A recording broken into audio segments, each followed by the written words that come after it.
c'est-à-dire que je me constitue mes propres listes à Mmh. partir de mes recherches. Et là, je vais pouvoir faire une carte mentale, par exemple. Et, euh, et pour écrire mon texte, je vais peut-être aller chercher, piocher plus dans un registre que dans un autre. Et, mais en tout cas, je me constitue mes propres listes pour partir en écriture ensuite.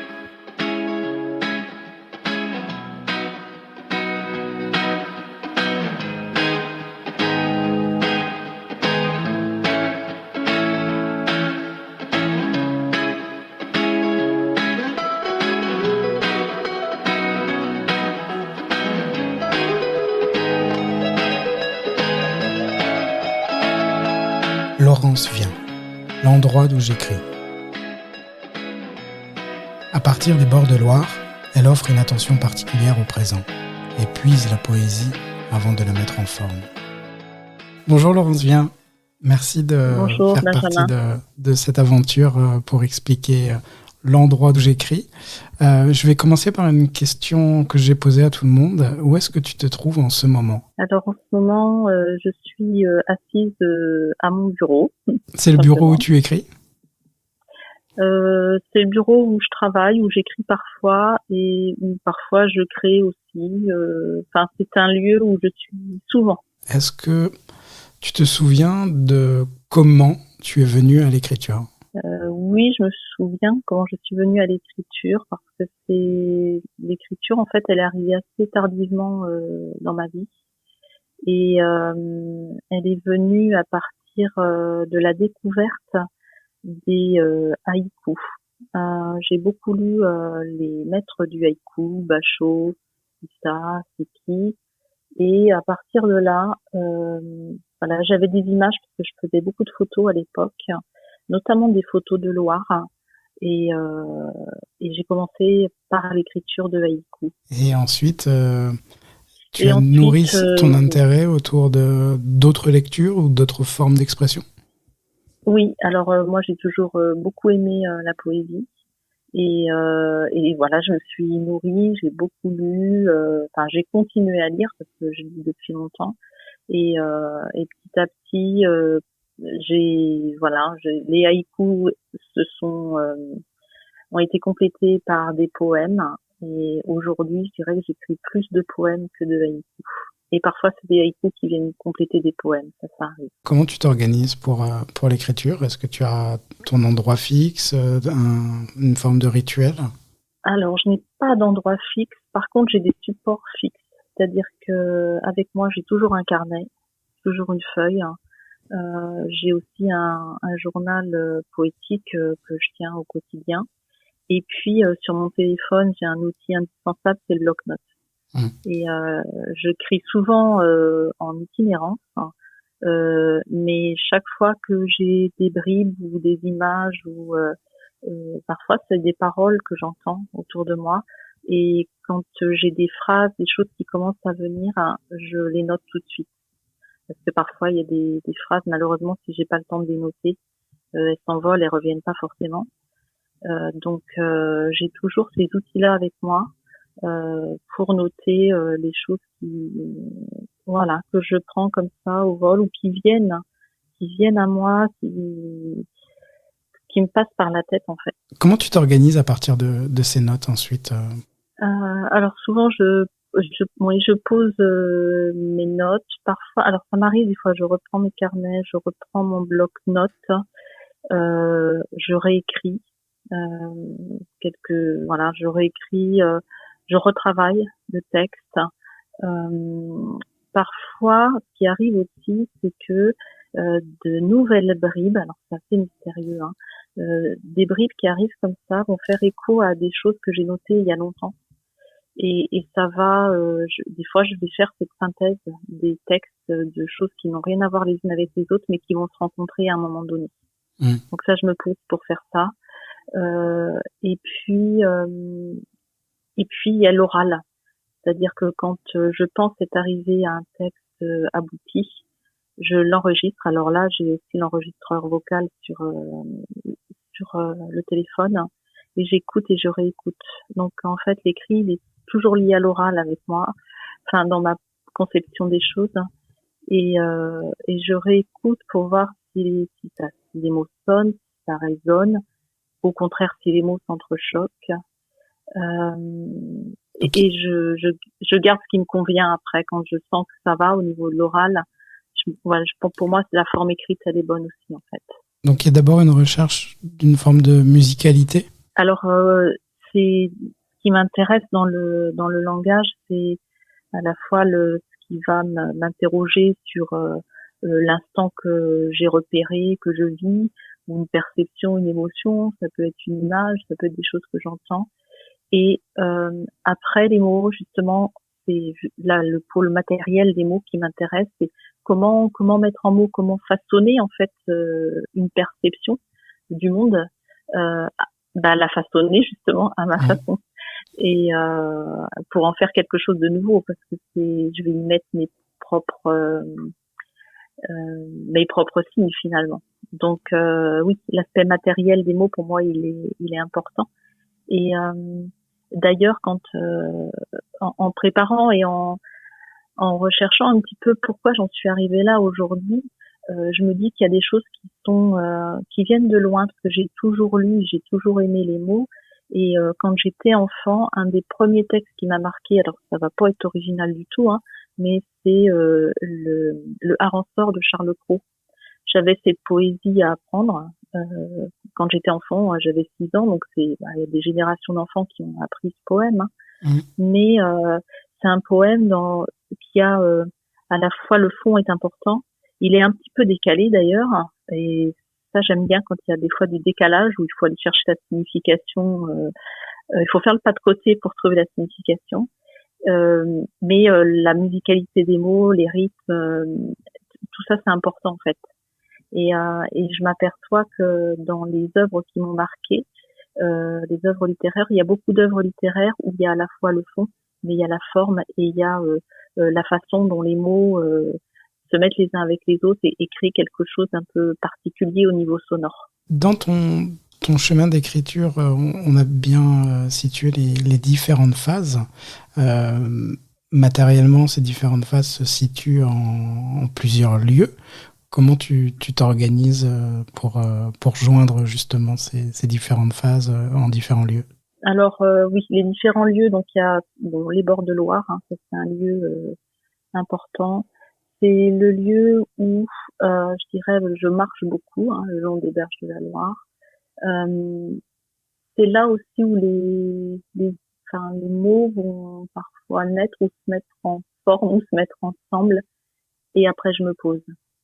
J'ai toujours besoin de marcher en fait. J'écris en marchant, et après je prends du temps pour me poser. Alors quand je me pose, c'est parfois il faut que je prenne parfois une matinée en fait, hein, une demi-journée. Des fois je me pose le week-end, souvent je me pose pour écrire. Et est-ce que tu vois une forme de similarité entre ton flux de pensée lié à l'écriture et ce cours d'eau qui t'est proche?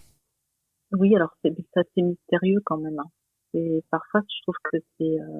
Alors, je crois que dans ce lieu, c'est la Loire, hein, qui coule d'un grande.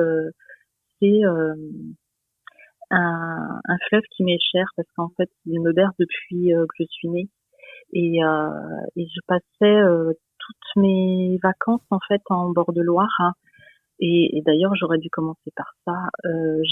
Alors mes parents, bien sûr, je les ai vus toujours lire, hein, ils disaient un petit peu de tout, mais j'avais un grand-père qui a été conteur. À l'époque, il y avait des veillées, et c'était quelqu'un qui avait une aisance en fait pour raconter des histoires, pour chanter des histoires. Et je pense que en fait, ce grand-père, il m'a donné le goût des mots et le goût de l'oral. Et je crois que quand je reviens au bord de Loire, peut-être qu'il y a une reconnexion qui se fait à ce moment-là. Je ne sais pas, en fait, c'est assez mystérieux. Mais il y a beaucoup de haïkus, beaucoup de textes, en fait, qui vont prendre leur forme finale ou leur forme initiale, ça dépend du moment. Mais il se passe beaucoup de choses en écriture quand je suis au bord de la Loire. Merci pour le partage de cette histoire. Oui, c'est quelqu'un qui a énormément compté en fait, et rétrospectivement, je me dis mais oui, en fait, tout ce qui nous a raconté avec j'avais une sœur, avait un côté très très très magique, hein, quand on est enfant tout petit et qu'on entend quelqu'un qui raconte avec autant d'aisance et qui jouait avec son auditoire, bien sûr. Je pense que ça, c'est une des choses qui marquent, hein, et peut-être que je l'ai conscientisé longtemps après. Enfin, c'est une personne qui a beaucoup compté, qui compte toujours. Mais voilà, je crois qu'elle est pas, elle a un rôle à jouer dans qui je suis aujourd'hui en écriture, en fait. Indépendamment de ton histoire, de ces lieux, de ces carnets, est-ce qu'il y a quelque chose d'autre qui t'aide à écrire? Alors oui, moi j'aime beaucoup aller dans les musées.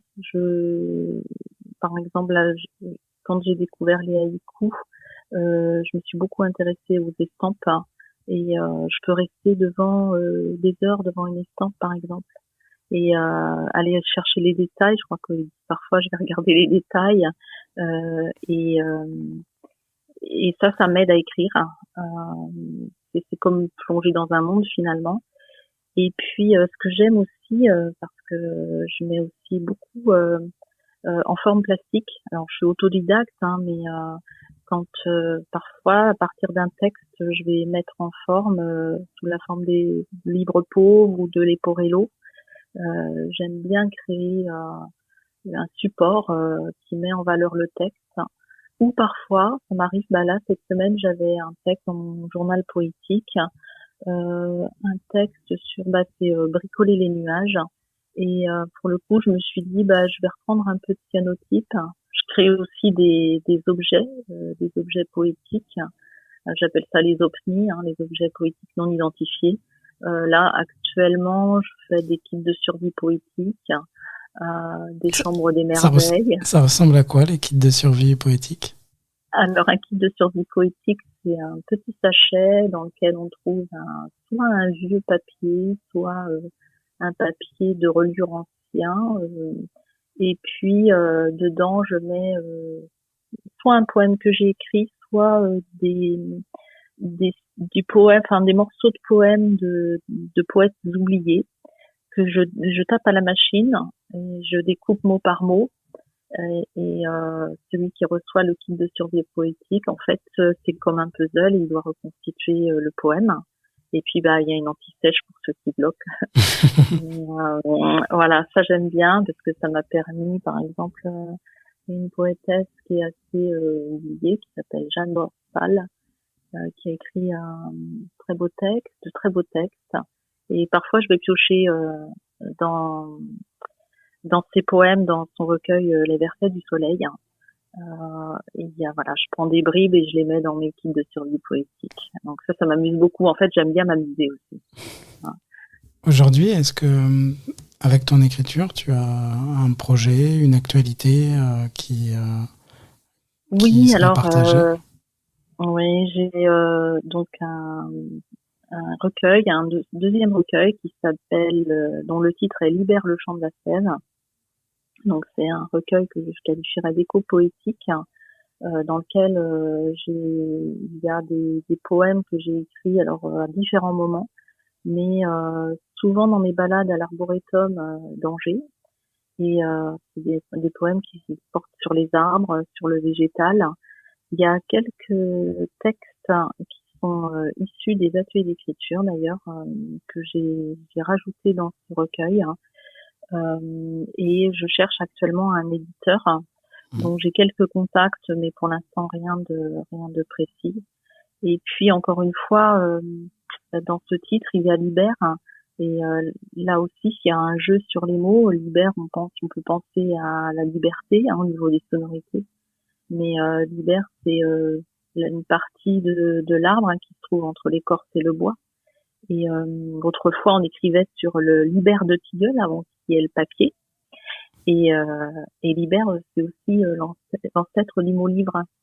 Donc voilà, c'est pour te donner un petit peu mon rapport aux mots. Donc tu vas chercher dans également tout ce qui est lié à l'histoire des mots également, leurs références? Oui, j'adore ça. Dans les ateliers de Laura, par exemple, quand il y a une consigne, en général, ça m'amène à faire énormément de recherches. Je vais rechercher. Alors, et j'ai retrouvé ça dans la formation que j'ai faite à l'animation d'ateliers d'écriture. C'est-à-dire que je me constitue mes propres listes à partir de mes recherches. Et là, je vais pouvoir faire une carte mentale, par exemple. Et pour écrire mon texte, je vais peut-être aller piocher plus dans un registre que dans un autre. Mais en tout cas, je me constitue mes propres listes pour partir en écriture ensuite. Pour finir, je t'ai demandé de sélectionner un texte que tu souhaiterais partager. C'est un ouvrage que je trouve hors des lieux communs. En fait, c'est un ouvrage qui est comme un murmure, comme une confidence sur le monde qui habitait une grande poétesse qui est Emily Dickinson. J'aime cet ouvrage parce que c'est un ouvrage en fragments. Pour moi, il est presque comme un ouvrage de poésie, alors qu'il est classé dans la catégorie essai et qu'il a reçu le prix Renaudot Essai en 2020. Pour moi, il est entre un recueil de poésie et un conte, mais il pose des questions fondamentales sur qu'est-ce que les mots, qu'est-ce qu'écrire, qu'est-ce que la poésie. Et c'est un ouvrage que je lis, que je relis, que je picore. Voilà, je le trouve vraiment d'une très très grande qualité d'écriture en fait. Donc le titre c'est Les villes de papier de Dominique Fortier. Dominique Fortier, c'est une autrice québécoise qui est née en 1972. Et ce livre, il est paru aux éditions Grasset en 2020. La poésie est toujours une langue étrangère. Pour qui parle et lit en français, la poésie anglaise est doublement étrange. Un pays deux fois inconnu. D'abord, on ne sait rien. Ensuite, on sait qu'on ne sait pas la moitié du chemin. Puis, les mots et les images reviennent en boucle. On les retrouve comme des rêves à demi oubliés, dont la signification continue de nous échapper. Ce sont eux qui nous apprennent ce qu'ils veulent dire. Ce sont eux qui se rapprochent du lecteur, prudemment, pour l'apprivoiser. Bientôt, on parcourt les poèmes comme une forêt, mystérieuse à jamais, mais dont la pénombre est percée de sentiers et de rayons de lumière. Bientôt, on se met à habiter cette forêt, dont on reconnaît les oiseaux et les créatures, les étangs noirs et les grands arbres. Bientôt cette forêt se met à pousser en nous. Merci pour cette lecture et merci Laurence Vien. Merci Benjamin de m'avoir reçu et merci pour ce beau moment de poésie parce que pour moi la poésie c'est d'abord et avant tout un présent. Merci.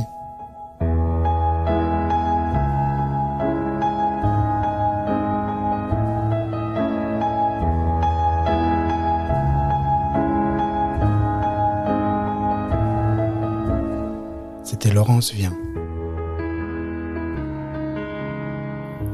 L'endroit d'où j'écris.